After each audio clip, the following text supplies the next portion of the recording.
Welcome back to CoinDon. Today we're diving into one of the most intriguing and lesser-known pieces of Singapore's World War II history, the infamous Japanese banana money. A symbol of oppression, economic collapse, and resilience, this currency tells a story that goes beyond its face value. Part 1. Background: the Japanese occupation of Singapore. In February 1942, Singapore, then a British colony, fell to the Japanese Imperial Army after a swift and devastating campaign. The fall of Singapore marked one of the darkest chapters in the region's history, as Japan began its brutal occupation, which lasted until the war ended in 1945. During these years, Singaporeans faced harsh living conditions, forced labor, and a radical transformation of the economy. One of the most significant changes? The introduction of the Japanese banana money, currency that quickly became a symbol of hardship and instability. Part 2. What was banana money? The so-called banana money got its name from the banana tree featured on the currency notes. Officially known as Japanese government-issued currency, this money was issued in denominations ranging from 1 cent to $10. They were used across occupied Southeast Asian territories, including Singapore, Malaya, and North Borneo. Unlike traditional currency that was backed by precious metals or a strong economy, banana money was printed in massive quantities with little to no backing. This eventually led to rampant inflation, but in the early days of the occupation, it was the only currency allowed for daily transactions. Part 3. Life under banana money: economic hardship. Life under the Japanese occupation was already a daily struggle for survival, and banana money only made things worse. Because it was printed without any economic backing, the currency quickly lost its value. Prices skyrocketed for basic necessities, and hyperinflation became a reality. For the people of Singapore, the currency was practically worthless. A loaf of bread, which once cost a few cents, could cost hundreds of dollars in banana money. Families found it harder to afford food, medicine, and essential goods as prices soared and the currency devalued. As faith in the currency eroded, people started to rely on bartering, trading goods like food, clothes, and even jewelry to survive. Many preferred to hoard British currency or other assets in hopes that Japan's defeat would restore the former economic order. Part 4. Impact on Singaporeans: corruption and the black market. As the economy crumbled under the weight of inflation, a black market emerged. Corruption was rampant, with merchants and traders exploiting the desperation of the population. People hoarded food and sold it at exorbitant prices.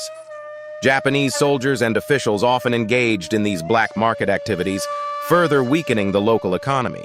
Bribery became a way of life, with many trying to use whatever currency they could get their hands on to pay off officials, soldiers, or even black market merchants.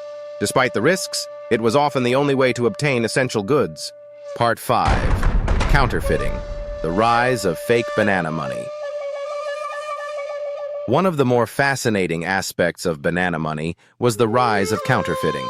Since the currency was poorly made and lacked security features, counterfeiters found it relatively easy to produce fake notes. These counterfeit operations flourished across Southeast Asia, including Singapore, and although they posed significant risks, many ordinary citizens got involved. For some, this became a desperate form of resistance against the Japanese occupation, flooding the market with fake money to undermine the Japanese economic system. However, getting caught with counterfeit money meant severe punishment, including imprisonment or even execution. Despite these risks, the sheer volume of counterfeit banana money only further accelerated the currency's collapse. Part 6. End of banana money: liberation and the aftermath. By 1945, as Japan's defeat became inevitable, the value of banana money had plummeted to near zero. When the British and Allied forces liberated Singapore in September 1945, banana money was declared worthless overnight. People who had accumulated large sums found themselves holding piles of paper with no value. In the aftermath, Singapore returned to the use of British currency, and many of the survivors burned their banana money in a symbolic rejection of the hardships they endured during the occupation. Some kept small amounts as mementos, while others simply discarded them. Today, genuine banana money holds value for collectors, particularly if it's in good condition. Part 7.